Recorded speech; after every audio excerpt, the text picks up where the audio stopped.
Chapter 78 time. Hey, I remember you, I said. The man looked at me oddly. Oh, do you now? Your name is Ben. The man started chewing his gum faster. Yeah, it's on my name tag.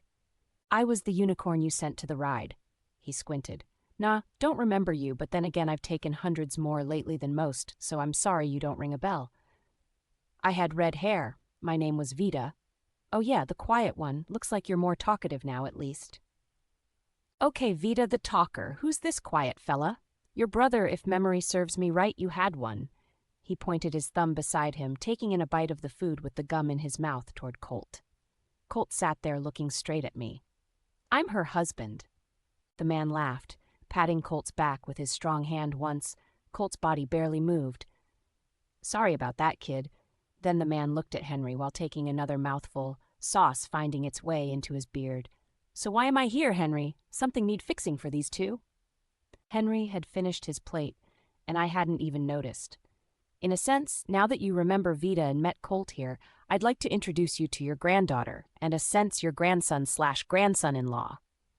Henry chuckled.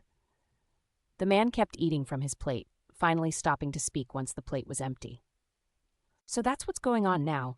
What is my son thinking, muddling the water this way? Henry smiled with a chuckle. Hold your horses if you pardon the pun, but not all is as it seems. Vita here is a daughter raised by your son Ebenezer. He had a younger son as well. Colt, on the other hand, is the adopted son to your other son, Marshall. They never knew of each other. Not a drop of blood do they share. Good. He stood from the table taking his dish, stacking Henry's and mine on top of his. He took them to the steam room and handed them over. Then he came back sitting, slapping his gum hard with his arms crossed. So now what? He looked to Henry. They have come to see father. Yeah, what for? Henry put his hand up. That is too much to discuss. The man looked over to me next. You look like your father, you know. Something about those eyes of yours. Not the same color, but something's there. Thanks.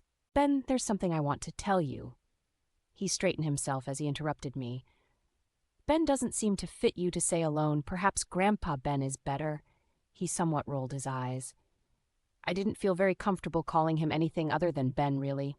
I just want you to know you have a daughter. Yeah? So you know about Lavender, then? That's why I'm here. I looked to him, sitting slightly back. What do you mean? My idiot of a son started all this. I was brought here, the first night I was given a sleeping drug. I didn't know what happens each night. All I knew was I'd awaken each morning, the same as I fell asleep. Me being the past stallion of a herd, I started finding clues to what was happening to me at night, so I was going to end my life to stop it. But just as I was, Harltz talked to me. He told me my wife had a daughter, and he would not harm Lavender, and he would send packages of any needs to the cabin each month. As long as I stayed alive, if I were to harm myself, he would have them both killed. I know Harltz doesn't lie. He did allow me to see her a few times on footage through the years that came. So I agreed to stay with a compromise that I wouldn't see any deaths, and no more was to be done to me day or night. Harltz reluctantly agreed to my terms, so I go around freely fixing this and that to pass the time on this level and a few others that have been designated. So here I stay till I breathe my last breath. Henry looked over to him. Don't look so morbid, Ben. Cool fact, Vita still has your knife you so carelessly dropped. Good to know. Hopefully, it came in handy for your life out there.